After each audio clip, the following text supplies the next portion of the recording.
Hey guys, welcome back to another episode of the Music Den. I'm your host Armando Venditti. Hoping you guys are having a good day, and above all else, that you're looking after yourselves and one another. Ladies and gentlemen, we have arrived at the fifth day of the 12 albums of Christmas, and for this ride, this journey, this adventure, I've brought A along sleigh with me, ride. yes, I've brought along with me my two co-hosts and cohorts. We have in one corner Mr. Peter frickin' Cottontail. Okay, I had to say that too. Otherwise known as Ken Cheshire. How's it going, Ken? Going well. Thanks for having me. This is a lot of fun. Yes, it is. Yes, it is. I can't keep a straight face. Good Lord. And in the other corner, we have Mr. Santa Claus, otherwise known as Mr. Jim Bricker. How's it going, Jim? Doing fine. I'm looking to take out this fat pink bastard down there with one big, right hook. Boom. There you Never saw go. what's There you coming. go. There you Yes, go. call me Thumpa. Hey, Hey, call you Okay. Pinky. Okay. All right, ladies and gentlemen. As I said before, we are here to present to you the 12 albums of Christmas. And we each compiled a list of 12 albums, 12 albums of Christmas, that we feel um, hold a special place in our memories for us or in our hearts, or we just feel are great Christmas albums. Okay. We have, from what I've seen on the list, an eclectic list of artists for you to choose from, to listen to, and maybe, just maybe, discover something new. You don't know, right?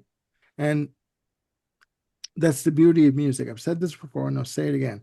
The beauty of music is always when you can discover a new artist or a new song and it has an effect on you, right? So, and that And doesn't if I may, go ahead. just to continue that line of thinking, there are umpteen gajillion Christmas albums out there, and it seems like every year there's another couple of thousand that get dumped on Yes, the market, whether it's, brand new ones or reissues or whatever. And this is our little attempt to kind of blaze a trail through the enormity of the Christmas catalog that's and right. throw some things out there that are like really special to us and we think merit some quality time. I agree 100%. And I would also like to mention, I've said this before, but it does need to be mentioned. We have decided among the three of us that the Charlie Brown Christmas soundtrack, with music by Vince Guaraldi, um, is a classic. And it basically is the Mount Olympus of Christmas soundtracks and Christmas albums. And it deserves to be on a plateau of its own, on another plane altogether. So we decided collectively to leave that album off the list, just to give a chance to discover other albums that maybe you know or maybe you don't know. And if it's an album you know that you haven't heard in a while, maybe you want to rediscover it now. There's nothing wrong with that.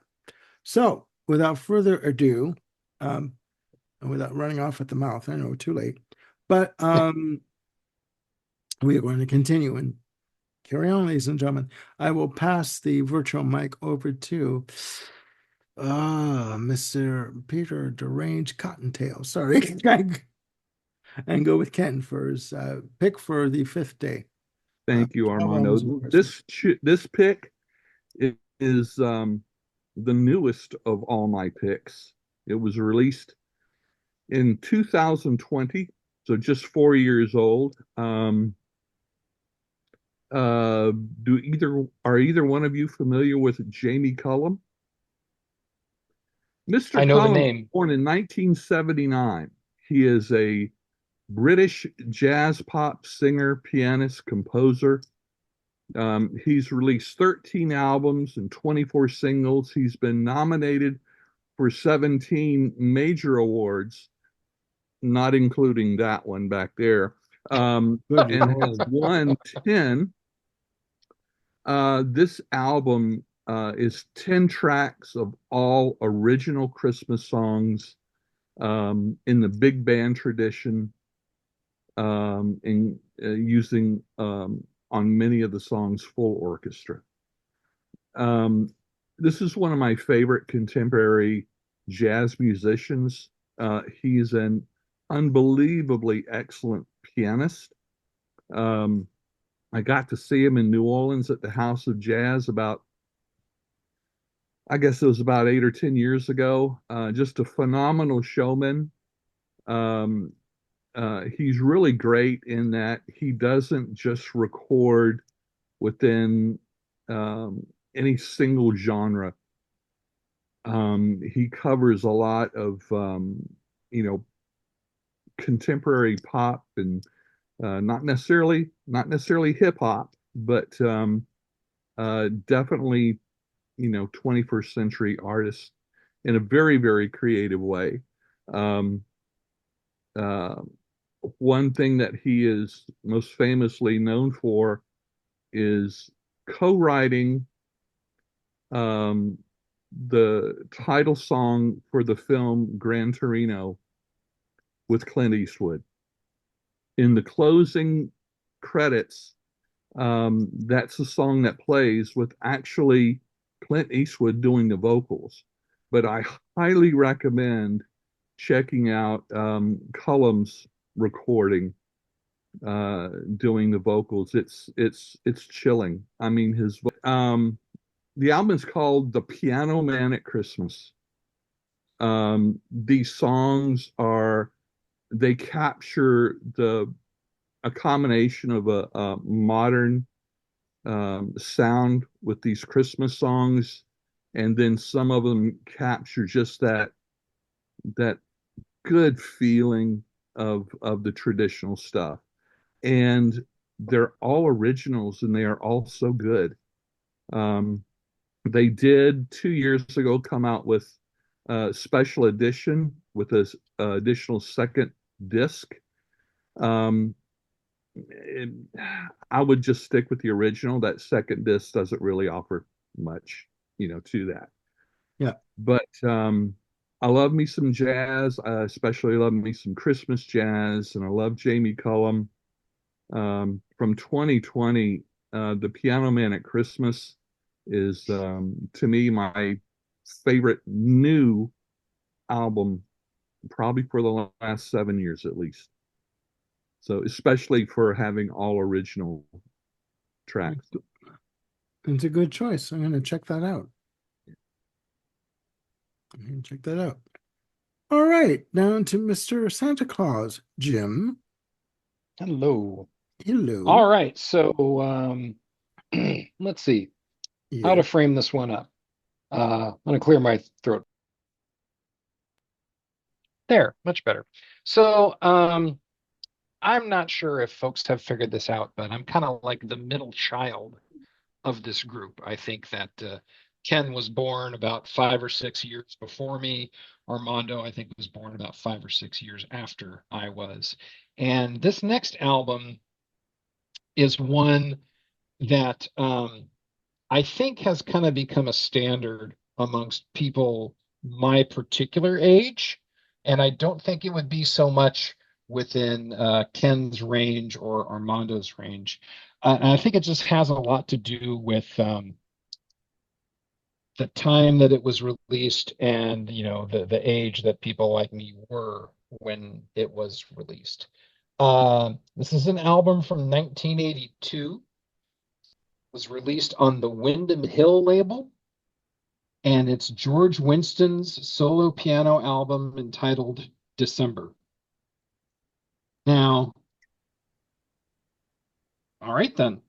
So Windham Hill gets a lot of flack for being, mamby-pamby jazz, noodling, non-depth of performance, this, that, or the other thing. And I think Windham Hill gets a bad rap. There are some releases. I think there are fewer releases that fall into that category than one would think.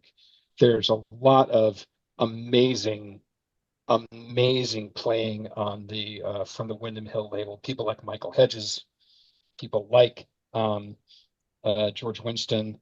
An album called oh gosh, I can't think of Daryl Anger and Mike Marshall. I want to say it's called like Chioscaru. I forget. It's based on an art term, and I forget what the name of it is right now. It's the perils of getting old. Anyway, back to December. As I mentioned, it's a what's that? I just find you very funny. Go on. Okay. Back to December. It's a solo piano album that's a mix of interpretations of classical pieces or modern standards and just originals that George Winston offers there.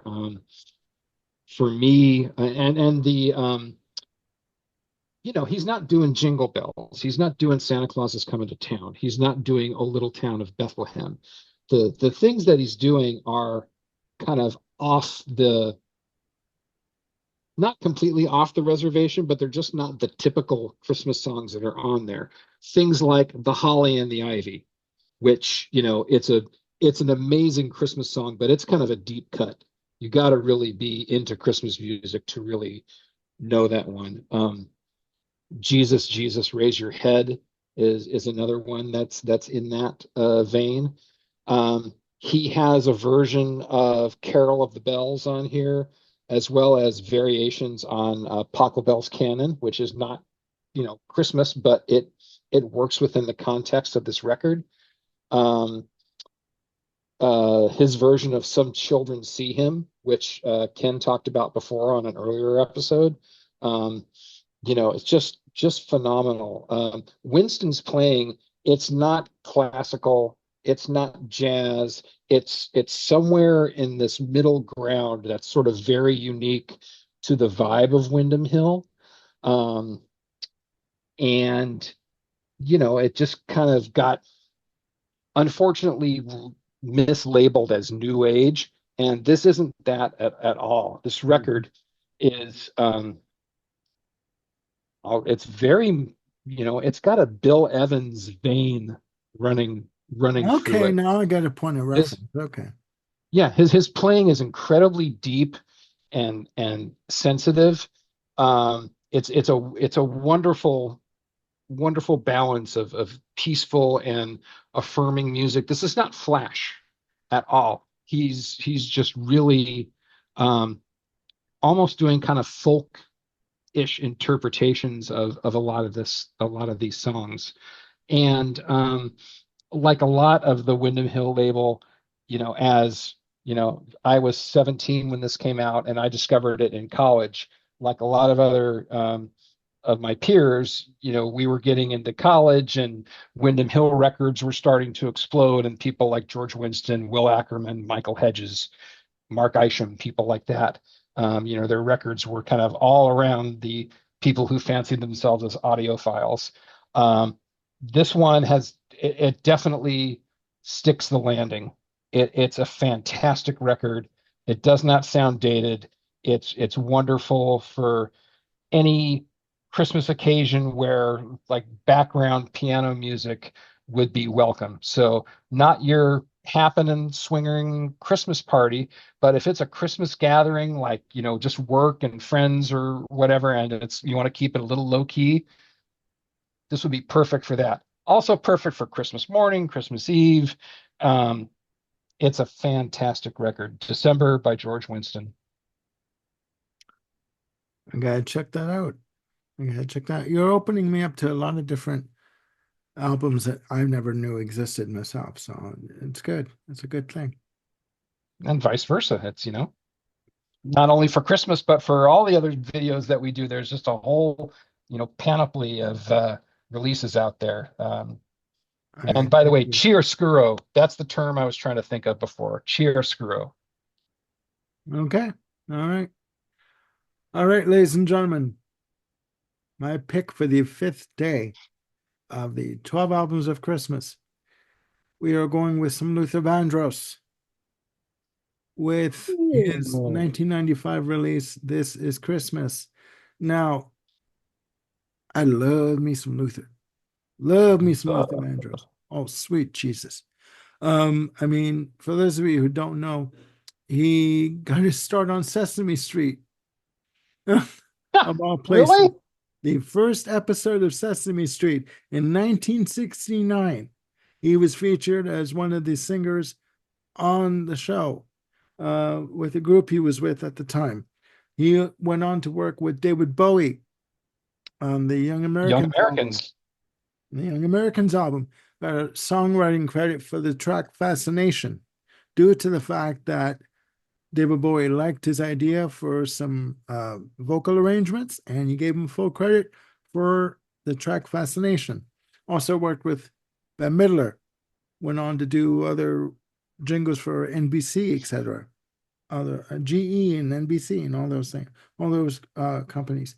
Now, to me, he has always had a velvet voice, just beautiful, soulful, rich, lush, dynamic. Why wouldn't he done a Christmas album? This was released in 1995, as I said. This is a 10-track album containing, some Christmas standards, also some original Christmas compositions. He does a beautiful version of "Oh Come All Ye Faithful," which ends off the album. Other songs of note are "My Favorite Things," his version of that. "Have Yourself a Merry Little Christmas," which is pretty much a theme for this episode, or these episodes, plural. He does a duet with Darlene Love called "I Listen to the Bells." He also does a bit of a funked up track called the Mistletoe Jam. Everybody Kiss Somebody, in brackets. It's just a fun track on the album, but his voice has always been one of comfort to me, like Anne Murray, as I said in a previous episode, and Karen Carpenter. Just beautiful voice, beautiful tone, great control, a master of writing love songs that would draw anybody in. And you know what? I felt that he should get a mention on this list. And if you guys want to check him out, check out his last album, "Dance with My Father," before he passed away, unfortunately. Title track, "Dance with My Father," written by co-written with Richard Marx. Beautiful song. I cry when I listen to it. But as a Christmas album, I think this has a good offering of both covers, Christmas classics, and original material. So please check it out. And that is my pick for the 5th day of the 12 albums of Christmas. Luther Vandross, "This Is Christmas." Check it out. There you have it. Sweet. There you go. So there you have it, guys. Our picks for the 5th day of the 12 albums of Christmas. Please put down in the comments below what your picks are. There are no right or wrong answers. Again, just opinions. Again, we're having fun with these episodes, right? And we all want you to join in. So for my two co-hosts and cohorts, Peter Frickin' Cottontail in Cheshire and Mr. Santa Claus, Jim Bricker, we will see you for the 4th day and the of these 12 albums of Christmas. And please have a good night. Please look after yourselves, and we'll see you soon. Have a good night. Bye for now.